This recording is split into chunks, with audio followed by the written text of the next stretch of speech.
مفاعيل مفاعيل مفاعيل مفاعيل مفاعيل مفاعيل مفاعيل مفاعيل قاوي مدرستي ومنبع علم الدين وتربية وآداب وتصفية لأذهان نجول بها عصافير.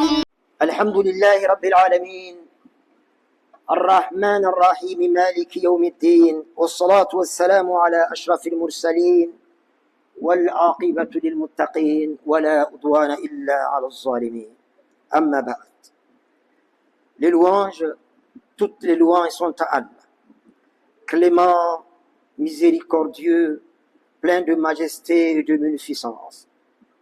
Les louanges, toutes les louanges sont à Allah, qui a créé le soleil et la lune, la nuit et le jour, et qui dit dans le livre saint qu'il n'est pas donné au soleil d'atteindre la lune, ni à la nuit de devancer le jour, chacun de ces astres se mouvant dans un orbite qui lui est propre. Sourate Yassine, chapitre 36, verset 40. J'atteste qu'il n'y a de Dieu qu'Allah, un sans associé, en dehors de qui aucune autre divinité ne saurait prévaloir sur la terre ni dans les cieux. Il est l'omniscient, l'omnipotent par essence et par excellence. Et j'atteste que notre loyal et digne de foi, As-Sadiq al-Amin, notre bien-aimé, Al-Habib al-Mustafa, Muhammad sallallahu alayhi wa sallam, et son serviteur et son messager. Le meilleur des messagers, venu avec le meilleur des messages, pour la meilleure des communautés. Que la paix et les bénédictions d'Allah soient sur toi, Ya Rasulallah, sur ta famille, sur tes compagnons. Paix et salut de tous les instants jusqu'au jour de la résurrection. Que la paix et les bénédictions d'Allah soient sur Noé, qu'elle soit sur Abraham, qu'elle soit sur Moïse, qu'elle soit sur Jésus, qu'elle se répande, Ya Allah, sur tous les prophètes et messagers qui se sont succédés à travers les âges, Ya Rabbal Alamin. Que la paix, la grâce, les bénédictions, la miséricorde, ainsi que l'assistance et la protection d'Allah soient sur nous, qu'elle soit sur cette assemblée, sur celles et ceux qui y sont, qu'elle soit sur nos familles respectives, qu'elle soit sur le Niger, ses dirigeants et son peuple, qu'elle se répande sur toute la Ummah, au-delà sur l'univers tout entier, sur l'humanité tout entière. Et que ce deuxième vendredi du mois de Muharram, de l'an 1447 de l'Hégire, cet instant solennel du serment, ainsi que toutes nos bonnes œuvres témoignent pour nous, Ya Allah, le jour où les enfants, les richesses, les pouvoirs, les alliances, les relations ne seront plus d'aucun secours, et que seuls seront sauvés devant toi, Ya Allah, ceux qui t'auront rencontré avec un cœur saint, que nous soyons de ceux-là, Ya Rabbal Alamin. J'aimerais, avant de rentrer dans le vif du sermon, avoir une pensée dans la prière pour nos jeunes frères qui nous ont suppléés sur ce mimbar pendant notre absence en terre sainte de la Mecque. Preuve que, par la grâce d'Allah, Inch'Allah Ta'ala, la relève est assurée. Qu'Allah leur fasse miséricorde et leur réserve le meilleur dans le deux mondes, à nous et à vous également, Ya Rabbal Alamin. Le sermon porté à votre méditation aujourd'hui, la mienne, la première, parle de cette année qui a vu tomber les rideaux sur elle et de l'année nouvelle qui prendra le relais, qui a déjà pris le relais depuis 9 jours déjà. Et il va être question, en parlant du nouvel an musulman, de l'hégire, référentiel que les musulmans utilisent pour faire avancer leur calendrier, et naturellement de Ashura pour boucler. Ashura, la victoire, le triomphe de la vérité et de ceux qui le soutiennent sur le faux, sur le mensonge, sur les artifices, peu importe le temps qu'ils ont eu à sévir. Les jours, chers frères et sœurs en islam, succèdent toujours. Les semaines aux semaines, les mois aux mois, les années aux années. Dans une profonde léthargie parfois, dans une parfaite insouciance malheureusement, pour les serviteurs pourtant avertis que nous sommes. Ô fils d'Adam, peu importe le temps que tu vivras sur terre, c'est autour de 80-90 ans, Le messager parle même pour sa communauté de 70 ans. Si Allah nous prête longue vie, bien entendu, et seul Allah est savant qu'il faudra situer notre rendez-vous avec la mort. Si Allah voudra qu'on vive 1000 ans, ça dépendra de lui, bien entendu. Une bien petite période, une bien courte durée dans le temps d'Allah. Comment peut se réjouir, dit le sage? Comment peut se réjouir du temps qui passe? Celui dont le jour, en passant, terrasse la semaine. La semaine, en passant, détruit le mois. Le mois, en passant, anéantit l'année. L'année consomme la vie. Comment peut se réjouir celui dont l'âge conduit à son terme, sa vie le mène à sa mort? N'est-ce pas vers la mort qu'évolue tout ce qui est capable de croissance? Combien sommes-nous, chers frères sur l'islam, à vouloir finir le mois et assez vite pour simplement, pour certains d'entre nous, fonctionnaires, employés, pour toucher nos salaires, en oubliant que ce mois qui passe, ce sont des jours qui s'éteignent dans notre vie, des étapes que nous franchissons dans notre dernier voyage, des feuilles qui défilent dans notre livre, des pas que nous faisons sur le chemin de la tombe, indubitablement.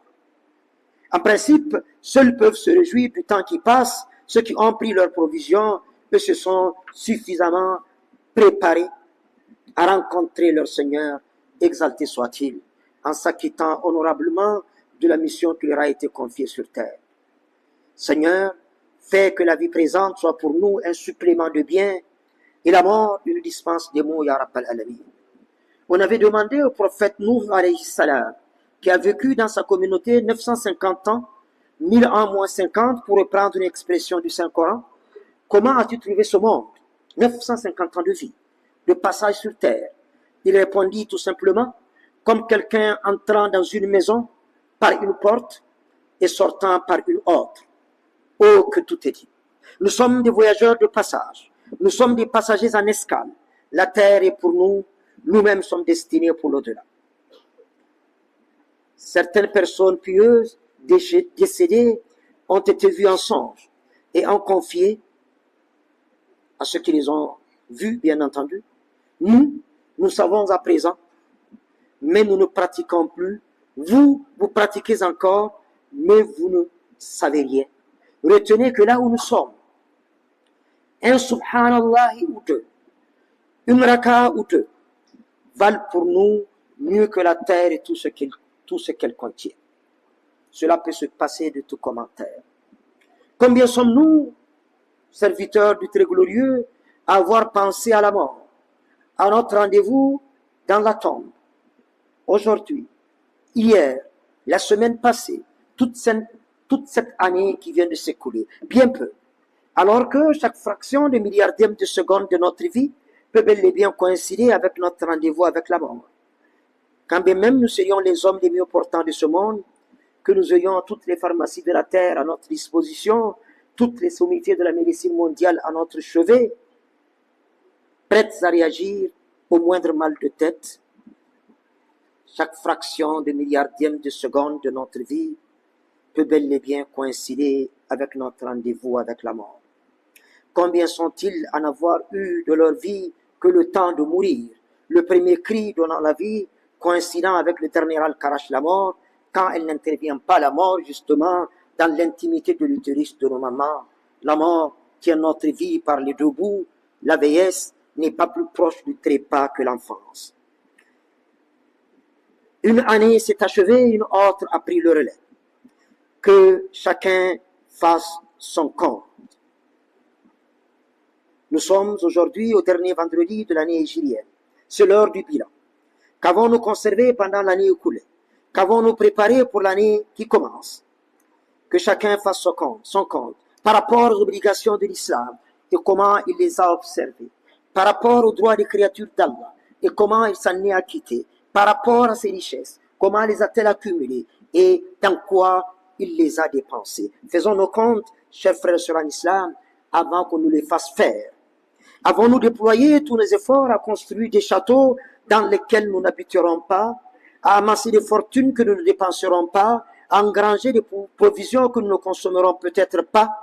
Allah subhanahu wa ta'ala étant absent au programme, la mort passe sur le répertoire. Si c'est le cas, rien n'est encore perdu, fort heureusement, en islam. C'est le moment de rectifier le tir et de reprendre les contacts avec le septième ciel par le repentir, la culture de la foi, la crainte d'Allah soutenue par les bonnes œuvres. Allah est clément et miséricordieux. Si, par la grâce d'Allah, nous avons meublé notre temps par le souvenir du Très-Haut, par la vérité, le bien, la religion, les bonnes œuvres, nous devrons remercier notre Seigneur de nous avoir guidés sur le chemin de la foi et nous dire que nous pouvons faire mieux par la grâce d'Allah cette année, qu'il en soit ainsi, ya Rabbal Alamin.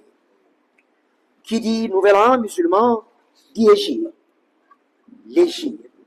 Le Messaïd d'Allah sallallahu alayhi wa sallam dit que le plus grand Hégire, c'est l'Hégire des cœurs, l'élévation des cœurs vers le sublime, par l'abandon des péchés, des mauvais comportements, etc., etc.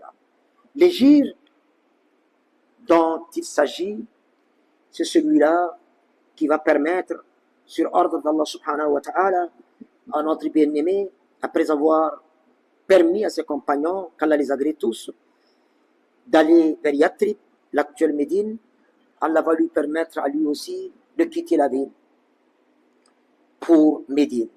Il est bon de signaler, en remontant le temps et l'histoire, que le Messaïd d'Allah sallallahu alayhi wa sallam avait à un moment quitté la Mecque pour Taïf, à 75 km environ de la Mecque, parce que la vie est devenue insupportable pour lui à la Mecque. Mais Allah n'a pas choisi Taïf pour permettre à l'islam de sortir de sa coquille. Il sera chassé à coups de pierre. L'histoire, vous la connaissez. Je ne vais pas revenir là-dessus. Le messager va demander aux premiers musulmans d'aller en Abyssinie. Il est bon de le signaler, pour rendre hommage à la vérité et à l'histoire, que les premiers musulmans se sont d'abord installés en Afrique noire, en Abyssinie, actuelle Éthiopie, pendant une quinzaine d'années.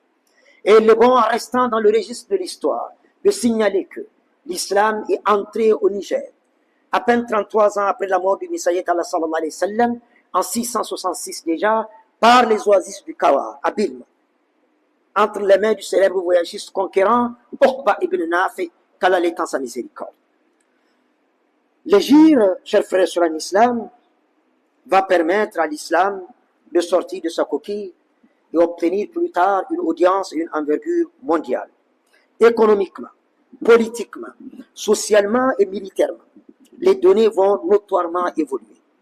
Économiquement, le Coran viendra mettre un terme à la thésaurisation, à la spéculation et à l'accumulation de la richesse, à un pôle de la société et de la misère à l'autre pôle, au point où d'un côté on ne dort pas pour avoir trop mangé et de l'autre on ne le peut pas pour n'avoir pas mangé du tout. Par l'institution de la zakat.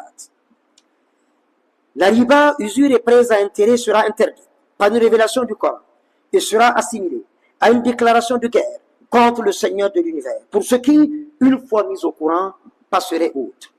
Politiquement, la première constitution et la charte des droits et libertés ayant jamais existé sur la surface de la terre verra le jour et sera mise sur écrit. Et la choura, ou consultation, sera érigée en mode de gouvernement et de gestion de la société à travers le Majlis Shura, ou le conseil consultatif à la tête duquel se trouve le Messager d'Allah sallallahu alayhi wa sallam.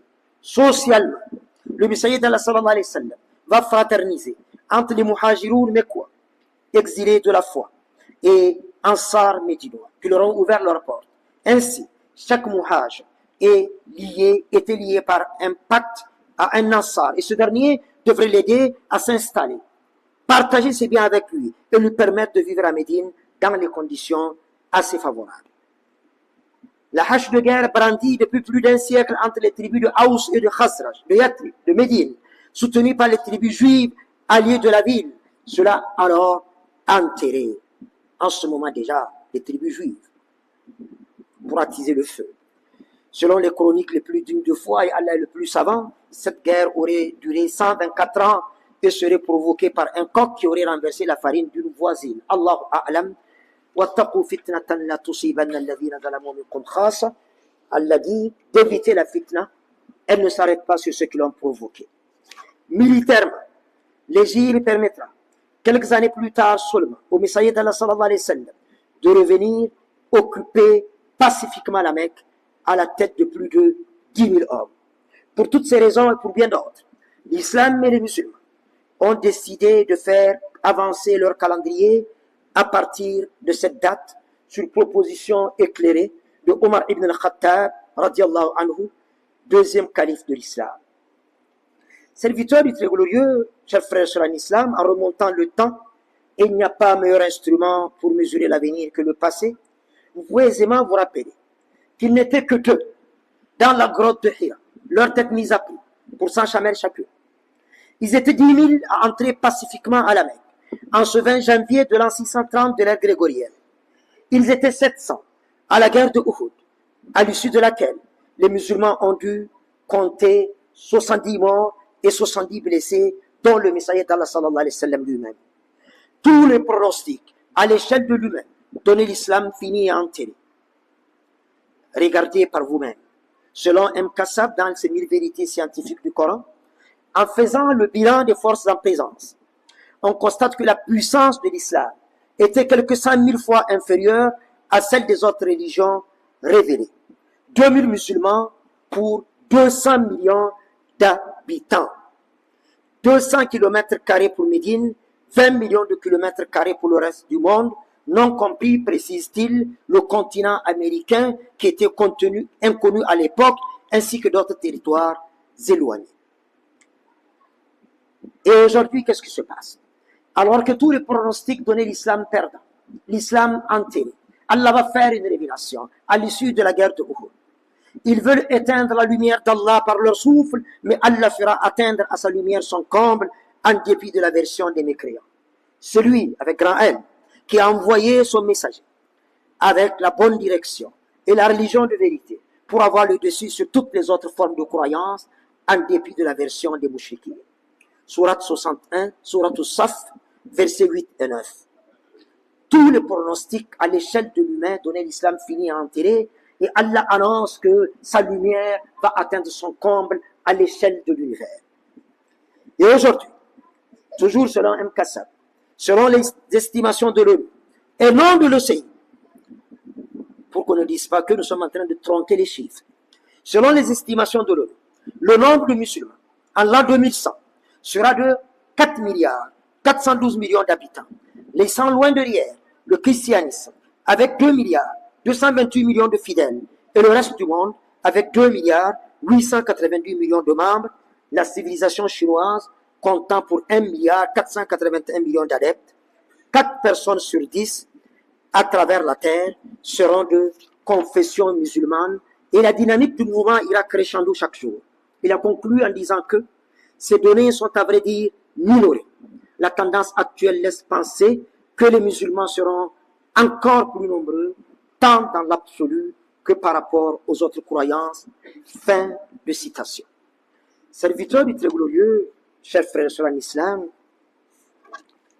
qui dit nouvel an musulman, dit mois de Muharram, mois sacré, premier mois de l'année musulmane. Et qui dit Muharram, dit Ashura. Ashura, serviteur du très glorieux, du très miséricordieux, c'est l'histoire est rapportée dans le Coran, à maints endroits de la glorieuse révélation, parce que, retenons au passage que Moussa alayhi salam est le messager qui a été le plus cité dans le Coran, 136 fois. Moussa alayhi salam a été cité 136 fois. Isa alayhi salam et Adam alayhi salam 25 fois chacun. Muhammad sallallahu alayhi wa sallam n'a été cité que 5 fois, 4 fois même d'ailleurs. Mais nous sommes à l'aise, parce que le Coran, c'est la somme de toutes les révélations d'Allah subhanahu wa ta'ala pour la postérité et pour l'éternité. Et le jour de la victoire de Moussa alayhi salam et de ceux qui ont cru à son message sur Fir'aoun et son armée, c'est un 10 du mois de Muharram, connu sous le nom de Ashura. C'est pourquoi Moussa alayhi salam avait jeûné ce jour, jour de Ashura, pour marquer sa reconnaissance à son Seigneur. Et notre messager Muhammad sallallahu alayhi wa sallam a également jeûné ce jour et demande à sa communauté de le faire en le précédant d'un jour ou en le suivant d'un autre jour pour saluer la victoire de son frère Moussa alayhi salam sur Pharaon. Il faut aussi retenir au passage que le messager d'Allah sallallahu alayhi wa sallam a laissé entendre que le jeûne le plus apprécié par Allah, après celui du mois béni de Ramadan, le jeûne de ce mois que vous appelez Muharram, et nous y sommes justement. Et dans Muharram, le 10 du Muharram, jour de Ashura, et le messager d'Allah sallallahu alayhi wa sallam de nous dévoiler quelle peut bien être la récompense selon le barème prévu par Allah subhanahu wa ta'ala. Et il a répondu à cet homme qui lui demandait l'importance du jour de ce jeûne, de jeûne de ce jour plutôt. J'espère auprès d'Allah l'expiation d'une année de péché déjà écoulée. Ya subhanallah. Quelques heures de privation, de nourriture, de boisson, de plaisir charnel, de la deuxième hop jusqu'au coucher du soleil, pour voir une année de péché déjà écoulée, effacée.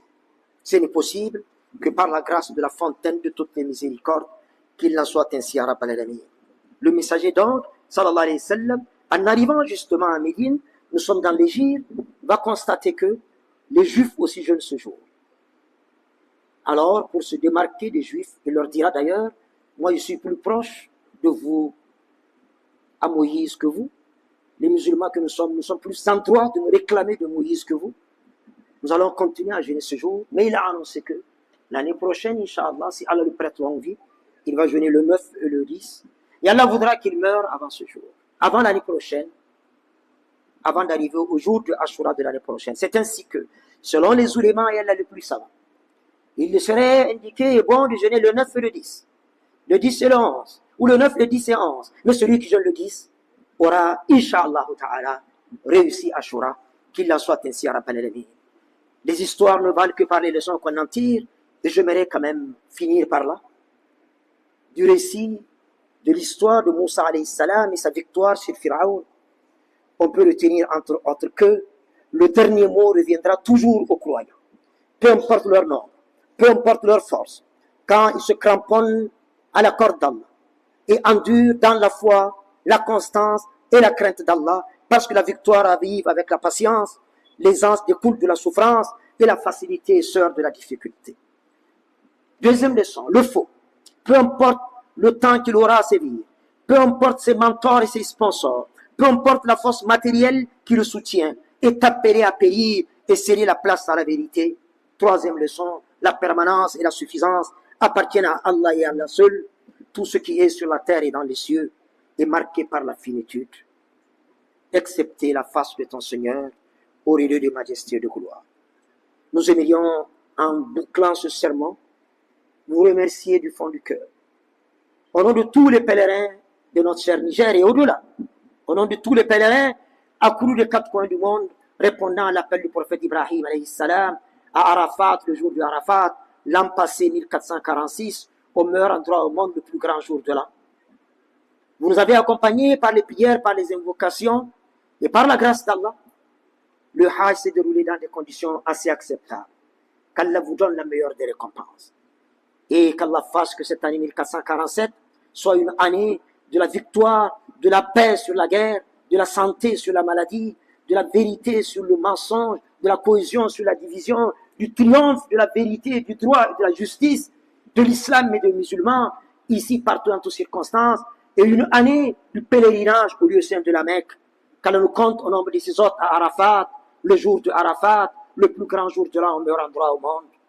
Et je vous le dis solennellement, de sur ce mimbar, que pour celles et ceux qui ont l'intention d'aller à la Mecque, ou celles et ceux qui comptent envoyer quelqu'un à la Mecque, retenez-le, que le 1er février 2026, le 1er février 2026 à minuit, si nous ne sommes pas inscrits, nous n'irons pas à la Mecque.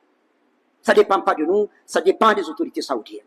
L'année passée, c'était le 14. On avait cru que ça allait bouger. Ça n'a pas bougé.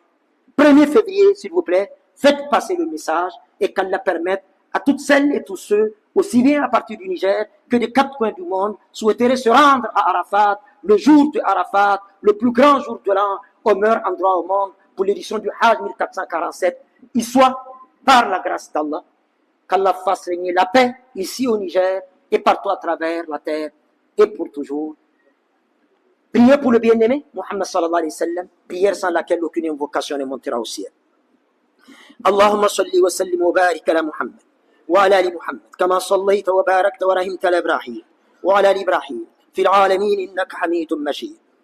لا تفرق جمعنا هذا الا بذنب مغفور وسعي مشكور وعمل صالح مبرور وتجاره لن تبور يا عزيز يا غفور. اللهم اجعل اجتماعنا هذا اجتماعا مرحوما واجعل تفرقنا بعده تفرقا معصوما ولا تجعل فينا ولا معنا ولا منا ولا بيننا شقيا ولا محروما.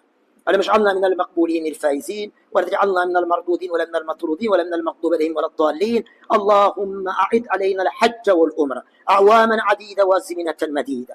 أعد علينا الحج والعمرة أعواما متتالية وارزقنا السعادة في الدار الفانية. اللهم أعز الإسلام والمسلمين وأذل الشرك والمشركين دمر أعداء الدين. واجعل يا ربنا اللهم هذا البلد آمنا مطمئنا رخاء وسائر بلاد المسلمين وسائر بلدان العالم يا رب العالمين. وصلي وسلم وبارك اللهم على محمد وآله الطاهرين وارض اللهم عن الخلفاء الراشدين من بقية صحابة نبيك أجمعين وعن التابعين وتابعي التابعين والتابعين لهم بإحسان إلى يوم الدين وعنا معهم أجمعين بمنك وكرمك يا رحمن يا رحيم. قوموا إلى صلاتكم يرحمكم الله.